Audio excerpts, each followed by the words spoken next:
మీ అందరికీ దేవుని పేరిట శుభాభివందనాలు తెలియజేస్తూ ఉన్నాను. మరి ఈ సమయంలో దేవుడిచ్చినటువంటి గొప్ప ఆధిక్యతను బట్టి, దేవుడిచ్చినటువంటి ఈ గొప్ప సమయాన్ని బట్టి కొద్ది నిమిషాలు మనం అందరం కూడా దేవుని వాక్యాన్ని ధ్యానం చేద్దాం.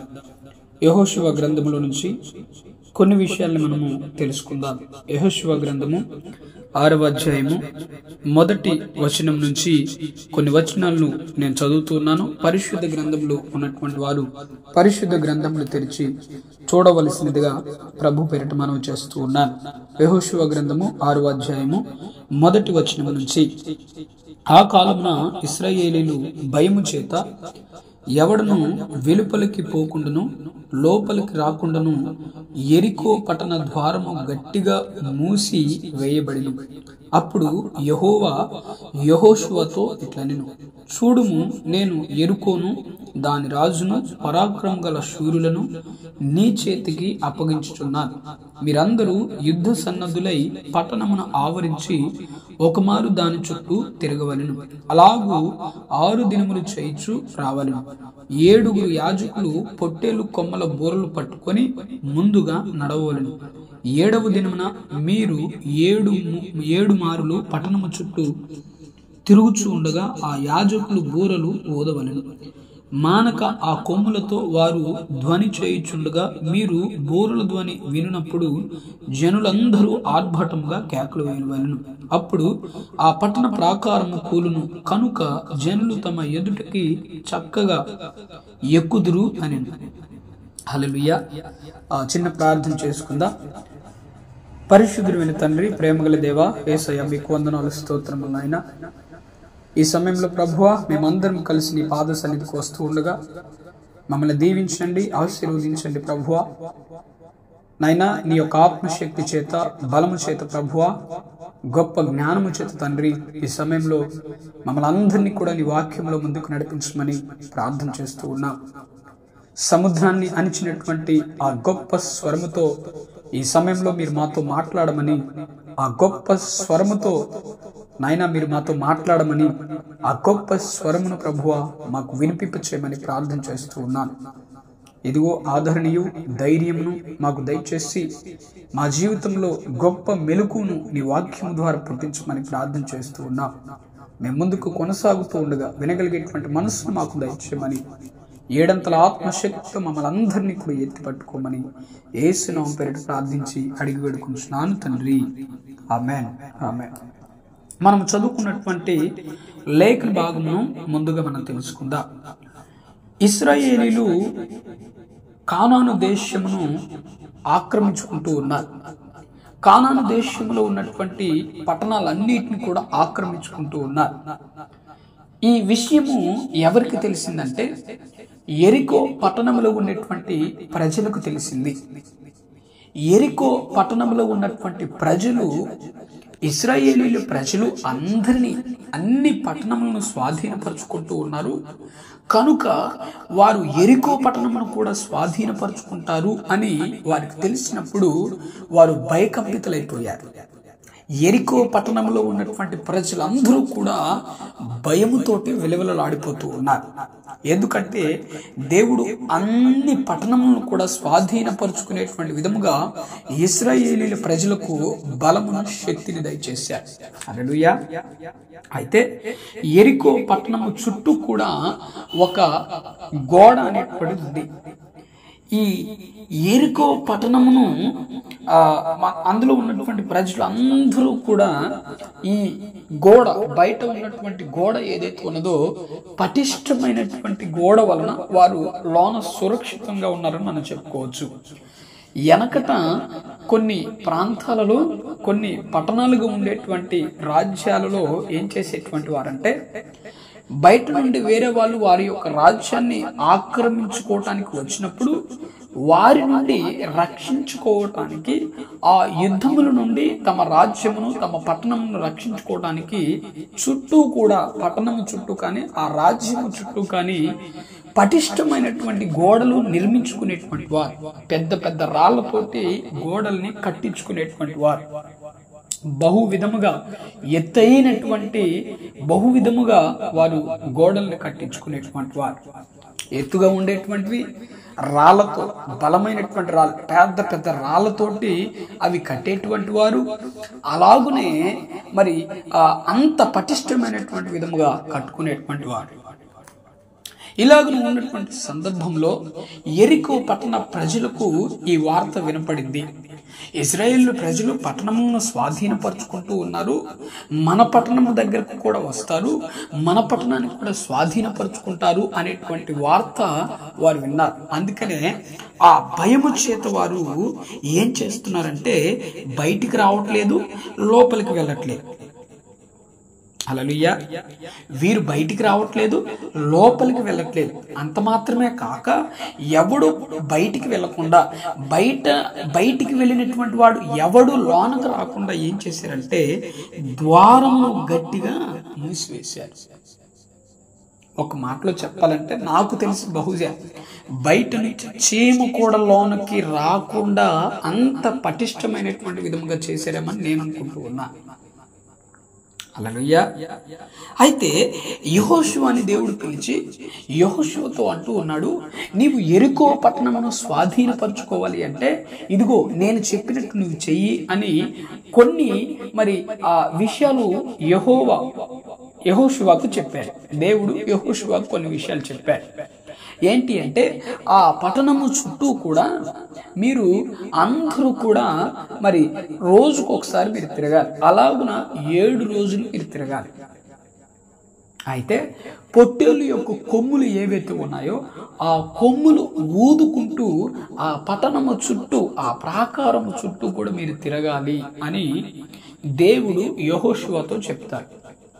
యెహోషువ ఈ విషయాన్ని తన ప్రజలకు చెప్తాడు.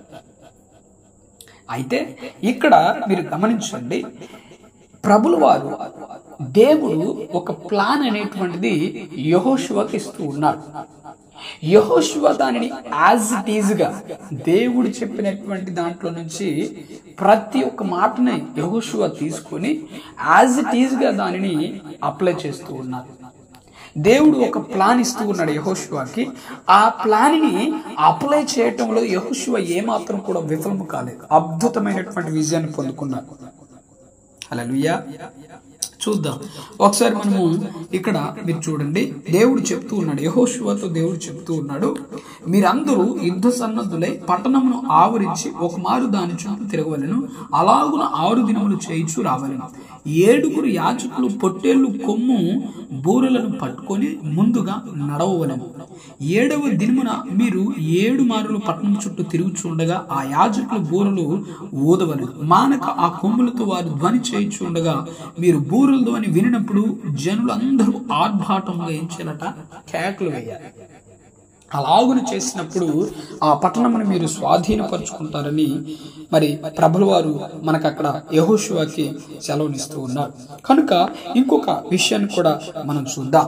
అయితే యెహోషువ ప్రజలకు చెప్తూ ఉన్నాడు, యాజ్ ఇట్ ఈజ్ గా ప్రజలకు చెప్తూ ఉన్నాడు, నూను కుమారుడైన యెహోషువ యాజకులను పిలిపించి మీరు నిబంధన మందసమును ఎత్తుకొని మోయిడి.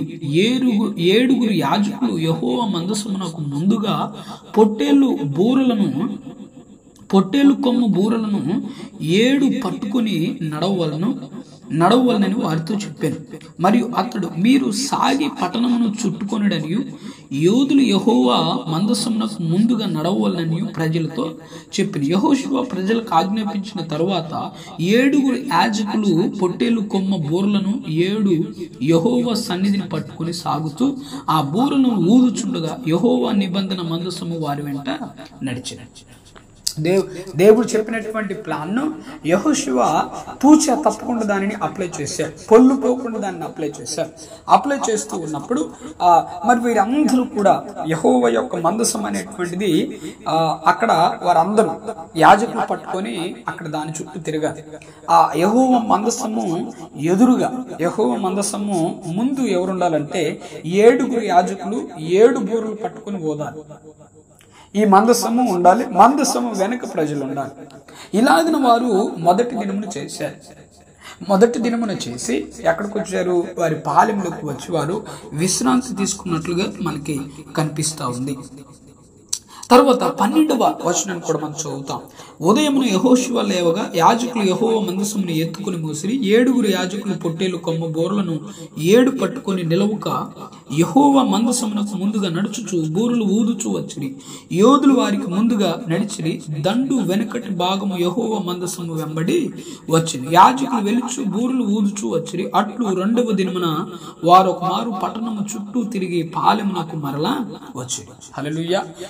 ఇట్లా ఎన్ని రోజులు చేయాలంటే 7 రోజులు చేయాలి. 6 రోజులు ఒక ఎత్తి అయితే 7వ రోజు మరొక ఎత్తు. ఇక్కడ మీరు చాలా జాగ్రత్తగా గమనించాలి. 6 రోజులు ఏమన్నాడంటే దేవుడు, మీరు ఆ మందసమును పట్టుకొని ఆ మందసము ముందు 7 బూరలు 7 యాజకులు 7 బూరలు పట్టుకొని ఊదుచు ఆ పట్టణము చుట్టూ తిరగాలి. 6 రోజులు కూడా ఇలాగ తిరగాలి. ఇలాగ తిరిగిన తర్వాత 7వ రోజు 7 యాజకులు మందసము ముందుగా నడుచుతున్నటువంటి 7 యాజకులు బూరలు ఊదుతూ ఉన్నప్పుడు జనులందరూ కూడా ఏం చేయాలంటే కేకలు వేయాలి. హల్లెలూయా. అది ఎప్పుడు చేయాలంటే 7వ రోజు చేయాలి. ఇది ప్లాన్, దేవుడు చెప్పినటువంటి ప్లాన్ ఇది. యెహోషువ ప్రజలందరిని కూడా సిద్ధపరిచాడు. సిద్ధపరిచిన తర్వాత 6 దినములు గడిచిపోయాయి. 6 దినములు కూడా వారు యెహోవా చెప్పినటువంటి విధముగా వారు చేశారు. దేవుడు చెప్పినటువంటి విధముగా పొల్లు పోకుండా వారు చేశారు. 7వ రోజు వచ్చింది. 7వ రోజు వారు ఏం చేశారంటే ఉదయమున చీకటితోనే, అంటే తెల్లవారుజామున, హల్లెలూయా, తెల్లవారుజామునే లేచి 7 మారులు ఆ ప్రాకారము 7 మారులు ఆ ప్రాకారము చుట్టూ అదే ప్రకారముగా తిరిగిరి. హల్లెలూయా. మీకు అర్థమవుతుందా? మొదటి రోజు నుంచి ఎలాగునైతే వారు తిరిగారో, 2వ రోజున ఎలాగునైతే వారు తిరిగారో, 3వ రోజున ఎలాగునైతే వారు తిరిగారో, 4వ రోజు కూడా ఎలాగైతే వారు తిరిగారో, 5వ రోజు కూడా, 6వ రోజు కూడా ఎలాగైతే చేశారో, కానీ 7వ రోజు అనేటువంటిది భిన్నంగా వచ్చింది. అక్కడ 7వ రోజు ఏంటి అంటే అందరూ ముందుగానే లేచారు, చీకటితోనే లేచారు, ఉదయంను లేచారు. బూరలు పట్టుకుని ఏం చేస్తున్నారంటే ఊదుచు వారు తిరుగుతూ ఉన్నారు. ఎన్నిసార్లు తిరిగారు? 7వ రోజు 7 మార్లు తిరిగారు. హల్లెలూయా. అయితే తిరిగిన తర్వాత యెహోషువ జనులకు చెప్పాడు. ఏమని చెప్పాడంటే, మీరు బూరలు ఊదండి. బూరలు ఊదుచూ ఉన్నప్పుడు నేను చెప్పినప్పుడు మీరు కేకలు వేయండి అని యెహోషువ వారికి ఆజ్ఞ ఇచ్చాడనమాట. 17వ వచనాన్ని చదువుదాం. ఈ పట్టణమును దీనిలోనున్నది యావత్తును యెహోవా వలన శపింపబడిను. రహాబు అనే వేశ్య మనం పంపిన దూతలను దాచిపెట్టిన కనుక ఆమెయు ఆ ఇంటినున్న వారందరూ మాత్రమే బ్రతుకుదురు. ఇక్కడ మనం గమనించగలిగితే మరి యెహోషువ మరల దేవుడు యెహోషువకు ఒక ప్లాన్ ఇచ్చాడు. ఆ ప్లాన్ ని తూచా తప్పకుండా అప్లై చేస్తూ ఉన్నాడు. యెహోషువ మరల జనులకి, అంటే ఇశ్రాయేలీల ప్రజలకు ఒక ప్లాన్ ఇస్తూ ఉన్నాడు. ఏంటి అంటే, మీరు పట్టణంలోకి వెళ్ళాలి. పట్టణంలోకి వెళ్ళినప్పుడు అక్కడ రహాబు అనేటువంటి వేశ్య ఉంటుంది. ఆ రహాబు అనేటువంటి వేశ్య ఏం చేసిందంటే, యెరికో పట్టణాన్ని చూడటానికి వచ్చినటువంటి వేగుల వారిని ఆమె చనిపోకుండా అప్పగించకుండా, యెరికో పట్టణపు రాజులకు అప్పగించకుండా, ఆ ప్రజలకు అప్పగించకుండా ఆమె మనవారిని దాచిపెట్టింది కనుక మీరు ఆమె కుటుంబమును బ్రతకనియాలి, ఆమె కుటుంబమును మీరు కాపాడాలి, చంపకూడదు అని తన ప్రజలకు ఒక ప్లాన్ ఇచ్చారు. వెంటనే ఏం చేశారంటే, చూడండి 20వ వచనాన్ని మనం చదువుకుందాం. యాజకులు బూరలు ఊదగా ప్రజలు కేకలు వేసిరి. ఆ బూరల ధ్వని వినినప్పుడు ప్రజలు ఆర్భాటముగా కేకలు వేయగా ప్రాకారము కూలెను. ఇక్కడ 20వ వచనము మనకి చాలా కీలకమైనటువంటి వచనం. ఇన్ని రోజులు కూడా వారు 6 రోజులు కూడా దేవుడు చెప్పినటువంటి ప్లాన్ ని అద్భుతమైనటువంటి విధంగా వారు పాటించారు. అయితే 7వ రోజు జరిగినటువంటి విషయము 20వ వచనంలో దేవుడు పొందుపరుస్తూ ఉన్నాడు. 20వ వచనం అనేటువంటిది మరి చాలా కీలకమైనటువంటి వచనం. 6 రోజులు కూడా వారు బూరలు పట్టుకొని మందసాన్ని పట్టుకొని ఆ పట్టణ ప్రాకారం చుట్టూ తిరిగారు.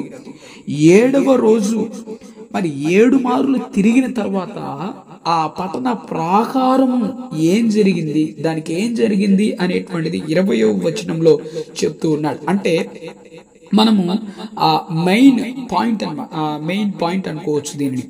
అంటే మా కీలకమైనటువంటి ఆ యొక్క ప్లాన్కి ఉన్నటువంటి ఆ గమ్యం ఏదైతే ఉన్నదో దాని దగ్గరకు వచ్చేసాం మనం.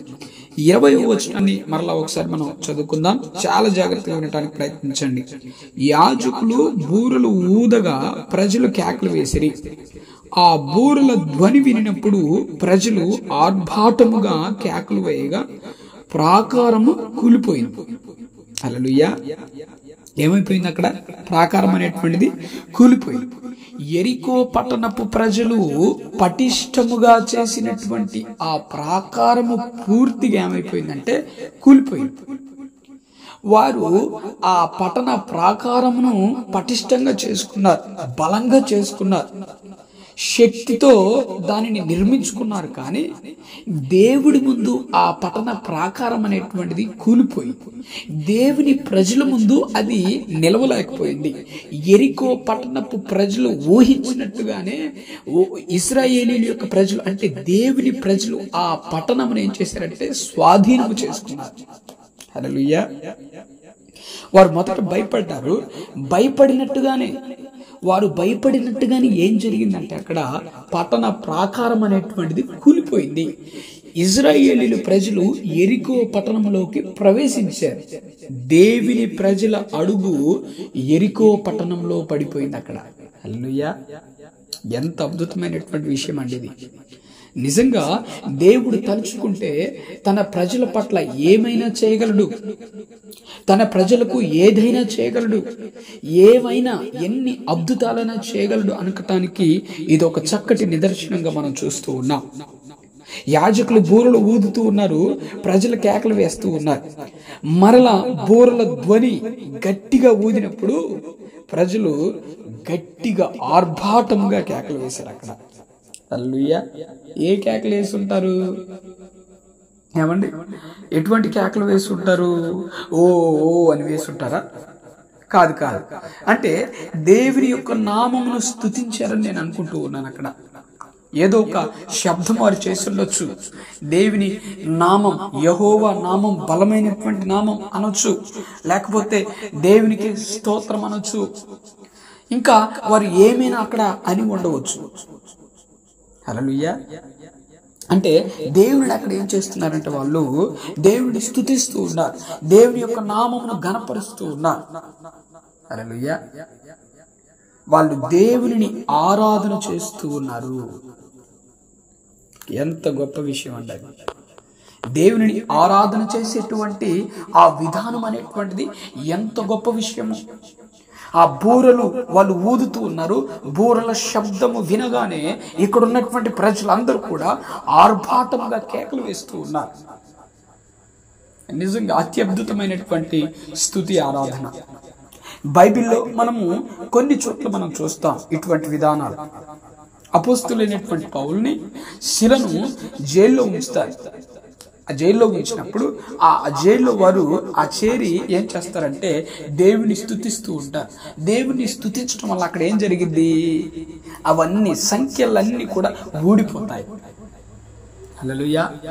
అంటే దేవుని స్తుతించటంలో ఉన్నటువంటి గొప్ప అద్భుతమైనటువంటి విధానము మనుష్యులకు చాలా అవసరం.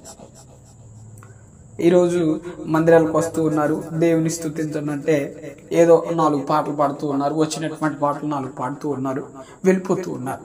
మనస్సు పెట్టి మనస్సులో నుంచి వస్తున్నాయంటే రావట్లేదు, మనసులో నుంచి వస్తున్నాయంటే రావట్లేదు.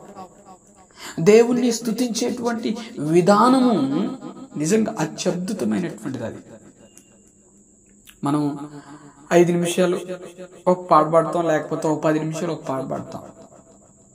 మనసు విప్పి దేవుని ఆరాధన చేస్తూ ఉంటే దేవుడు నిజంగా మనకు కనిపిస్తాడు. ఏమండి, కనిపిస్తాడా? ఖచ్చితంగా కనిపిస్తాడు. ఆరాధన చేస్తూ ఉంటే, దేవుణ్ణి స్తుతిస్తూ ఉంటే, దేవుని మనం మహిమపరుస్తూ ఉంటే, దేవుని గణపరుస్తూ ఉంటే ఏం చేస్తారు అక్కడ? దేవుడు మన పక్కన వచ్చి కూర్చుంటాడు. దేవుడు చెప్పాడు, మీరు బూరలు ఊదినప్పుడు ఏం చేయాలి? ప్రజలు కేకలు వేయాలి, కేకలు వేయాలి. బూరలు ఊదినప్పుడు కేకలు వేయాలి. కనుక ఈ ప్రజలు ఏం చేశారు? దేవుడు చెప్పినట్టుగా కేకలు వేశారు. హల్లెలూయా. దేవుడు చెప్పినట్టు ఏం చేశారు? కేకలు వేశారు. ఆ కేకలు అనేటువంటిది ఏ విధంగా వేశారు? పైపైన వేశారా? పైపైన కేకలు వేశారు వాళ్ళు? కాదు, అది ఒట్టి మాట. పైపైన వారి కేకలు వేయలేదు, మనస్ఫూర్తిగా వారి కేకలు వేశారు. అందుకనే ఆ పట్టణ ప్రాకారము కూలిపోయింది. అక్కడ వారి యొక్క మనుషుల్లో నుంచి, వారి యొక్క హృదయము లోతుల్లో నుంచి ఆ అరుపులు బయటకు వచ్చాయి. కనుకే పట్టణ ప్రాకారము అది కూలిపోయింది. వాళ్ళు పైపైన కేకలు వేసింటే పట్టణం కూలిపోయేది కాదు. అక్కడ ఆ పట్టణం ప్రాకారం కూలిపోయేది కాదు. ఆ పట్టణాన్ని వాళ్ళు స్వాధీనపరుచుకుని ఉండేటువంటి వాళ్ళు కాదు. గుండె లోతుల్లో నుంచి, హృదయము యొక్క లోతుల్లో నుంచి వారు గట్టిగా కేకలు వేశారు. కనుకే దేవుని అక్కడ దేవుడు చెప్పినట్టుగా కేకలు వేశారు. కనుకే ఆ పట్టణ ప్రాకారం వారి ముందు నిలవలేకపోయింది. హల్లెలూయా. మనస్ఫూర్తిగా మనం దేవుణ్ణి స్తుతించినప్పుడు, మనస్ఫూర్తిగా మనం దేవుణ్ణి ఆరాధన చేసినప్పుడు మన ఎదుట ఏది కూడా నిలవదు. ఈరోజు సమస్యలు మన ఎదుట నిలుస్తూ ఉన్నాయి. సమస్యల వలన ఆ సమస్యల వలన మనిషి ఏమైపోతున్నాడంటే నాశనం అయిపోతూ ఉన్నాడు. ఎన్నో అనారోగ్య పరిస్థితులు మన ఎదుట నిలుస్తూ ఉన్నాయి. ఎన్నో ఆర్థిక పరమైనటువంటి స్థితులు మన ఎదుట నిలుస్తూ ఉన్నాయి. వాటన్నిటినీ నిలవలేకుండా ఏం చేయాలంటే దేవుని మనస్ఫూర్తిగా మనము ఆరాధన చేయాలి. దేవుని మనస్ఫూర్తిగా మనము స్తుతించాలి. హల్లెలూయా. ఏం చేయాలట? మనస్ఫూర్తిగా దేవుణ్ణి స్తుతించాలి. యెహోవాను స్తుతించుట మంచిది. ఎందుకు మంచిది? ఎవరికి మంచిది? స్తుతిస్తే మనకు మంచిది. హల్లెలూయా. ఎవరికంటే మంచిది? దేవుడికి మంచిదా? దేవుని స్తుతిస్తే ఎవరికి మంచిది? మనకు మంచిది. దేవుని మహిమపరిస్తే ఎవరికి మంచిది? మనకు మంచిది. అంతేకాని దేవుడికి మంచిదా? చెప్పరేంటండి? హల్లెలూయా. చూడండి, దయచేసి మరొక లేఖనాన్ని మనము చదువుకుందాం. 100వ కీర్తనలో నుంచి ఒక మొదటి వచనం నేను చదువుతున్నాను. మీరు చూడండి. సమస్త దేశములారా యెహోవాకు ఉత్సాహ ధ్వని చేయుడి, సంతోషముతో యెహోవాను సేవించుడి, ఉత్సాహగానము చేయుచు ఆయన సన్నిధికి రండి, యెహోవాయే దేవుడని తెలుసుకునుడి. హల్లెలూయా. ఇక 4వ వచనం, కృతజ్ఞత అర్పణలు చెల్లించుటూ ఆయన గుమ్మంలో ప్రవేశించుడి, కీర్తనలు పాడుతూ ఆయన ఆవరణంలో ప్రవేశించుడి, ఆయనను స్తుతించుడి, ఆయన నామమును గణపరచుడి, యెహోవా దయాళుడు, ఆయన కృప నిత్యముండును, ఆయన సత్యము తరతరములు ఉండును. హల్లెలూయా. ఎందుకండి దేవుణ్ణి స్తుతించుట ఎందుకు మంచిది? మన ప్రాణములకు మంచిది, మన జీవితములకు మంచిది, మన కుటుంబానికి మంచిది, మన వ్యక్తిగత జీవితానికి మంచిది. మనకున్నటువంటి సమస్యలన్నీ కూడా నిలవలేకుండా దేవుణ్ణి స్తుతిస్తే ఆయన ఏం చేస్తాడు? ముందుకు నడిపిస్తాడు మనలందరినీ కూడా. దేవుణ్ణి స్తుతిస్తూ ఉంటే మనలో ఉన్నటువంటి చీకటి మొత్తం కూడా తొలగిపోతుంది. మనం దేవుణ్ణి స్తుతిస్తూ ఉంటే, ఆరాధన చేస్తూ ఉంటే మనలో ఉన్నటువంటి పాప పంకిలమైనటువంటి జీవితం పూర్తిగా తొలగిపోతుంది. దేవుడు మన హృదయంలో నివాసము చేయటానికి ఆయన ముందుకు వస్తాడు. మనస్ఫూర్తిగా మనసు విప్పి మనము దేవుణ్ణి ఆరాధన చేయగలిగితే, దేవుని స్తుతించగలిగితే ప్రపంచము మన ఎదుట నిలవలేదు. హల్లెలూయా. అందుకనే దేవుని స్తుతించేటప్పుడు మనం ఎలాగని స్తుతించాలి? మనస్ఫూర్తిగా స్తుతించాలి. అందుకని దేవుడు చెప్తూ ఉన్నాడు, ఆత్మతోనూ సత్యముతోనూ ఆయనను ఏం చేయాలి? ఆరాధన చేయాలి. యోహాను సువార్త 4వ అధ్యాయం 24వ వచనంలో ఈ మాట ఉంటుంది.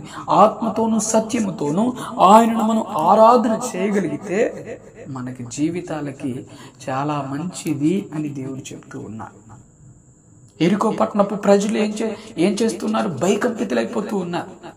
భయపడిపోతూ ఉన్నారు. ఇశ్రాయేలు ప్రజలు మమ్మల్ని ఎక్కడ ఆక్రమించుకుంటారో, మా పట్టణాన్ని ఎక్కడ వారు నాశనము చేస్తారని భయకంపితులైపోతూ ఉన్నారు. కానీ ఇశ్రాయేలీల యొక్క ప్రజలు ఏం చేశారంటే మనసుతో కేకలు వేశారు, ఆర్భాటంతో కేకలు వేశారు.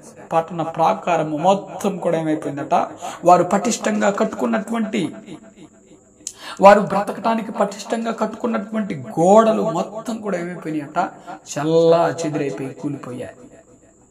వారు బలము మొత్తం కూడా ప్రయోగించి కట్టుకున్నటువంటి, వారి తెలివి మొత్తం కూడా ప్రయోగించి కట్టుకున్నటువంటి ఆ పట్టణ ప్రాకారం అంతా కూడా ఏమైపోయింది, కూలిపోయింది. దేవుడు నీవు స్తుతిస్తూ ఉంటే, నీవు దేవుణ్ణి ఆరాధన చేస్తూ ఉంటే నీ శత్రువు మీద నీకు విజయాన్ని కలిగిస్తాడు. నీ శత్రువు తెలివితో, జ్ఞానముతో, పన్నాగము పన్ని, కుట్రలు చేసి, స్వార్థముతో నిన్ను గెలవాలని చూసినప్పుడు దేవుణ్ణి గనక మనస్ఫూర్తిగా నువ్వు ఆరాధన చేస్తే, స్తుతిస్తే, నీ శత్రువు నీ ఎదుట నిలవలేకుండా దేవుడు చేస్తాడు. నీ శత్రువు ఎదుటే నీకు భోజనమును దేవుడు సిద్ధపరుస్తాడు. హల్లెలూయా. ఆ విధంగా మనం దేవుణ్ణి ఆరాధన చేయగలిగేటువంటి స్థితిలోకి మనం రావాలి. ఆ విధంగా మనం ఉన్నప్పుడు మాత్రమే దేవుడు మనల్ని ఘనపరుస్తూ ముందుకు నడిపిస్తూ ఉంటాడు. దేవుని యొక్క స్తుతిగానము మనము చేసినప్పుడే, దేవుని మహిమపరిచినప్పుడే, దేవుని అద్భుతమైనటువంటి విధముగా మనము మరి కీర్తించినప్పుడే దేవుడు అనేకమైనటువంటి అద్భుతమైనటువంటి కార్యములు మన పట్ల దేవుడు చేస్తాడు. ఆయన పరిశుద్ధ నామాన్ని మనం స్తుతిస్తూ ఉన్నప్పుడు, ఆయన పరిశుద్ధ నామాన్ని మనం సన్నిధిస్తూ ఉన్నప్పుడు, ఆయన మహత్యముల గురించి, ప్రభావముల గురించి మనం పాడుతూ ఉన్నప్పుడు మన వస్త్రములన్నిటిని కూడా ఏం చేస్తాడంటే వెలుగుతో నింపుతాడు. మన ముఖములన్నిటిని కూడా దేవుడు ఏం చేస్తాడంటే వెలుగుతో నింపాడు. ఆయన యొక్క సన్నిధిలో ఆయనకు మనము కృతజ్ఞతాస్తుతులు మనం చెల్లిస్తూ ఉంటే, ఆయన సన్నిధిలో నిండు మోకాళ్ళ మీద ఉండి ఆరాధన మనం చేయగలిగితే మన జీవితాలకు ఏం చేస్తాడంటే ఆనంద తైల అభిషేకమును మనకిస్తాడు. హల్లెలూయా.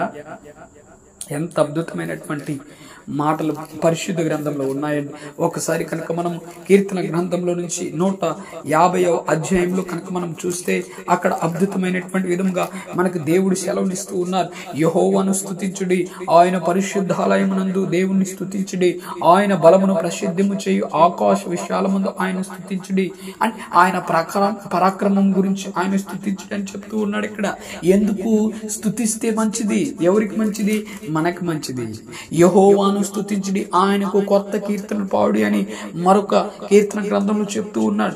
యెహోవాను స్తుతించుడి, ఆకాశ వాసులారా యెహోవాను స్తుతించుడి, ఉన్నత స్థలముల మీద ఉన్న నివాసులారా ఆయనను స్తుతించుడి అని మరొక లేఖనాల్లో ఆయన సెలవునిస్తూ ఉన్నారు. యెహోవాను స్తుతించుడి, యెహోవాను స్తుతించుడి అని మరొక చోట మనకు చెప్తూ ఉన్నాడు. ఎందుకు స్తుతించాలి? ఇదంతా కూడా మన ప్రాణము తెప్పరిల్ల చేయటానికి దేవుని మనం స్తుతించాలి. మన ప్రాణము నెమ్మదితో ఉండటానికి దేవుని మనం స్తుతించాలి. హల్లెలూయా. కృంగినటువంటి జీవితంలో నుంచి ఏం చేస్తాడు ఆయన? కృంగినటువంటి జీవితంలో నుంచి అద్భుతమైనటువంటి విధముగా జీవితము నిలబెట్టగలగ దేవుడు కనుక ఆయనను మనం ఏం చేయాలి? ఏం చేయాలి? స్తుతించాలి. ఆయనను మనం స్తుతించగలిగితేనే మన జీవితాలు ఎలా ఉంటాయి? అద్భుతమైనటువంటి విధముగా ఉంటాయి. పూర్ణ హృదయముతో, పూర్ణ మనసుతో ఆయనను మనం స్తుతించాలి. అలాగ ఉన్నప్పుడు మాత్రమే దేవుడు ఆకాశమందు నుండి మనల్ని ఆశీర్వదిస్తూ ఉంటాడు. అలాగనే చెయ్యకపోతే కనుక మన జీవితంలో ముందుకు మనం వెళ్ళలేము. ఇజ్రాయేల్ ప్రజలు ఆర్భాటముతో యెహోవాను స్తుతించారు. ఆయనను కేకలు వేసి ఆయన చెప్పినట్టుగా చేశారు. పట్టణ ప్రాకారం మొత్తం కూడా ఏమైపోయింది? కూలిపోయింది. మన జీవితంలో అప్పులు గోడలుగా ఉంటాయి, పెద్ద పెద్ద గోడలుగా ఉంటాయి. మన జీవితంలో సమస్యలు పెద్ద పెద్ద గోడలుగా ఉంటాయి. అప్పులు అనేటువంటి గోడను మనం కూల్చలేకపోవచ్చేమో, సమస్య అనేటువంటి గోడను మనం కూల్చలేకపోవచ్చేమో, ఇరుకులు అనేటువంటి గోడను, అతి పెద్ద గోడను మనం కూల్చలేకపోవచ్చేమో, చీకటి అనేటువంటి గోడను మన జీవితంలో మరి మన చుట్టూ ఉన్నప్పుడు మనం కూల్చలేకపోవచ్చేమో. కానీ దేవుడు వాటన్నిటిని మన కళ్ళ ఎదుటినే పడగొట్టగల సముద్రాన్ని మనం ఎప్పుడు కూడా మర్చిపోకూడదు. హల్లెలూయా. చుట్టూ కూడా మనము కూల్చలేనటువంటి మనకి శక్తి లేదు అని మనం ఎప్పుడైతే మనం నీరసిస్తూ ఉంటామో ఆ గోడలు ఇంకా ఎత్తుగా మనకు కనిపిస్తాయి. ఆ సమస్య అనేటువంటి గోడ, ఆ ఇరుకులు అనేటువంటి గోడలు ఇంకా ఎత్తుగా మనకు కనిపిస్తాయి, ఇంకా బలంగా మనకు కనిపిస్తాయి. అప్పుడు మనం ఏమైపోతామంటే కృంగి కుషించిపోయేటువంటి అవకాశం అంటూ ఉన్నది. లేదు, వీటినన్నిటిని నేను కూల్చగలను, దేవుడు నాకు తోడుగా ఉన్నాడు, దేవుడు నేను స్తుతిస్తూ ఉంటే ఆ గోడలన్నీ కూడా కూల్చబడతాయి, నా కళ్ళ ఎదుటే కూల్చబడతాయని నువ్వు బలమైనటువంటి నమ్మకము కలిగి దేవుని స్తుతించగలిగితే, దేవుడు చెప్పినట్టుగా యెహోవాను స్తుతించడం మంచిది.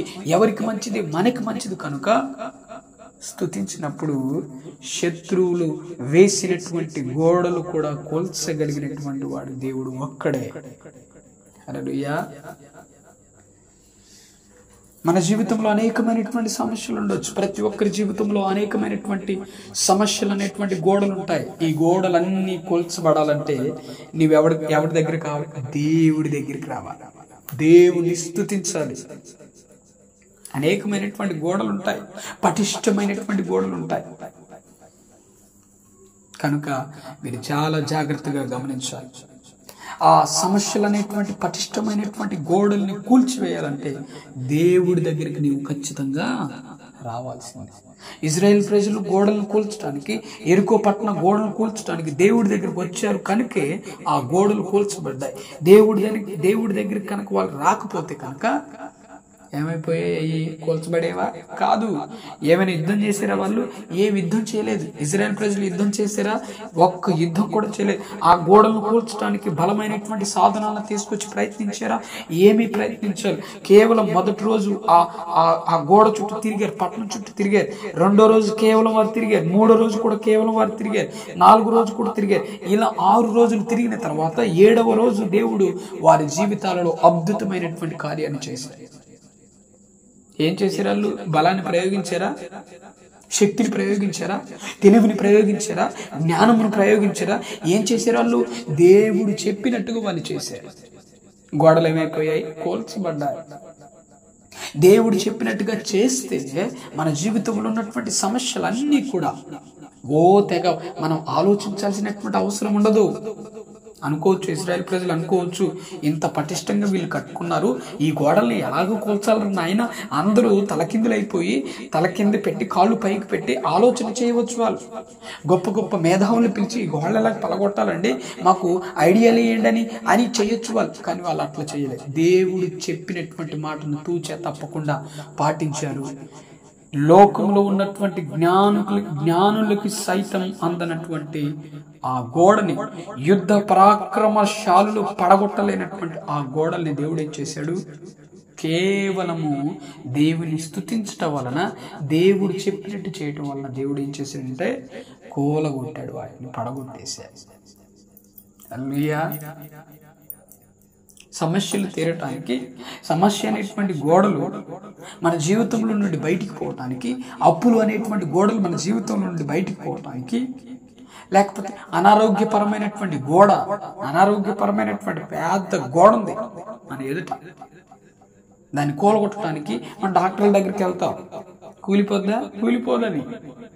అనారోగ్యం అనేటువంటి గోడ కూలగొట్టడానికి మనం ఏం చేస్తాం? అనేక మంది డాక్టర్లు మనం సంప్రదిస్తూ ఉంటాం. కూలిపోతుందా? కూలిపోదు. అప్పులు అనేటువంటి గోడ పటిష్టమైనటువంటి విధంగా ఉంటుంది మన ముందు. అప్పులు మనం ఆ గోడను పడగొట్టడానికి ఎన్నో ప్రయత్నాలు చేస్తూ ఉంటాం, తెలివిని ప్రదర్శిస్తూ ఉంటాం, జ్ఞానమును ప్రదర్శిస్తూ ఉంటాం. కూలిపోతుందా? కూలిపోదు. ఎప్పుడు కూలిపోతుందంటే అనారోగ్యపరమైనటువంటి గోడ, ఆర్థిక ఇబ్బందులైనటువంటి గోడలు ఎప్పుడు కూలిపోతాయంటే దేవుడి దగ్గరకు వచ్చి దేవుని స్తుతించినప్పుడు, మనసారా పూర్ణ హృదయంతో పూర్ణ మనస్సుతో ఎప్పుడైతే దేవుని స్తుతిస్తామో, దేవుని యొక్క మాటని ఎప్పుడైతే మనం వింటామో ఆ గోడలన్నీ కూడా కూల్చబడతాయి. నీ జీవితం వెలుగుకరమైనటువంటి విధంగా ఉంటుంది. ఇజ్రాయేలీల యొక్క ప్రజలు ఏం చేశారు? 7వ రోజు విజయాన్ని పొందుకున్నారు, బలమైనటువంటి విజయాన్ని పొందుకున్నారు. ఎరికో పట్టణపు గోడ, ఆ ప్రాంతంలో ఎవ్వరు కూల్చలేనటువంటి ఆ గోడని ఏం చేశారంటే ఇజ్రాయేల్ ప్రజల చేత దేవుడు కూల్చేశారు, సులభంగా కూల్చేశారు. హల్లెలూయా. 7 రోజుల్లో సులభంగా కూల్చేసాడండి.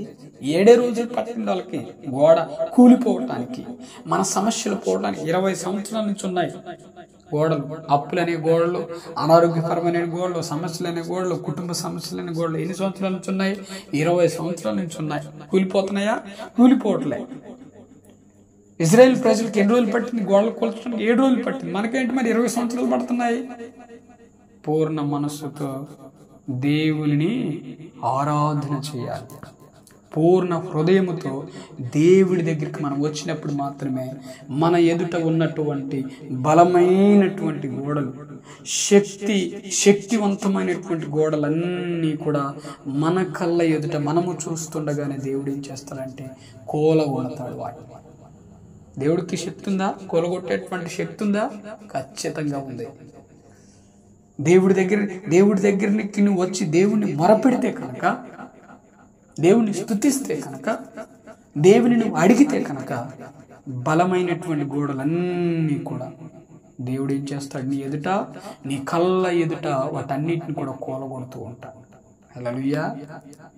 కనుక మనము పూర్ణ హృదయముతో, పూర్ణ మనస్సుతో ఆయనను చేరుకున్నప్పుడు, ఆయనను ఆరాధన చేసినప్పుడు, మన తలంపులన్నీ, మన మనస్సు అంతా ఆయన మీద మనం పెట్టినప్పుడు, ఆయన పక్షమున మనం ఉన్నప్పుడు ఆయన మన పట్ల కార్యాలను సఫలము చేస్తాడు. హల్లెలూయా. సమస్త జీవులు ఆయనను స్తుతిస్తూ ఉంటే సమస్త జీవులకు కూడా ఏమిస్తాడంటే ఆశీర్వాదాలను దయచేస్తూ ఉంటాడు. కనుక మనమందరం కూడా అలాగున చేయగలిగితే దేవుడు అద్భుతమైనటువంటి కార్యములు మన పట్ల చేస్తారు. కనుక దేవుని ఆశ్రయించటం, దేవుని స్తుతించటం మనం నేర్చుకుంటే మన జీవితంలో ఏముంటుందట? ఓటమి అనేటువంటిది ఉండదు. దేవుడు చెప్పినటువంటి ప్లాన్ వాళ్ళు ఏం చేస్తారంటే తూచా తప్పకుండా దాన్ని అమలు చేసే వారి జీవితంలో ఓటమి అనేటువంటిది లేదు. మనం కూడా దేవుడు ఇచ్చినటువంటి మాటలను బట్టి మన జీవితాన్ని ముందుకు నడిపిస్తూ ఉంటే మన జీవితంలో కూడా ఓటమి అనేటువంటిది లేకుండా దేవుడు మనల్ని ముందుకు నడిపిస్తూ ఉంటారు. విజయం కావాలా, ఓటమి కావాలంటే మనం అందరం కూడా ఏమేమి కావాలని కోరుకుంటామంటే విజయాన్ని కావాలని మనం కోరుకుంటూ ఉంటాం. మరి ఎవరి పక్షమున ఉంటే విజయం మనకి వస్తూ ఉంది అంటే దేవుని పక్షమున ఉన్నప్పుడు మాత్రమే విజయం మన దగ్గరకు వస్తుంది. కనుక మీరందరూ కూడా దేవుని పూర్ణ మనసుతో, పూర్ణ హృదయంతో దేవుని ఆరాధన చేయగలిగితే దేవుడు మనలందరినీ కూడా ఆశీర్వదిస్తూ ముందుకు నడిపిస్తాడు. ఈ కొద్ది పాటలు ప్రభు మన జీవితంలో నెరవేర్చబడును గాక, ఆశీర్వదించబడును గాక. ఆమేన్, ఆమేన్.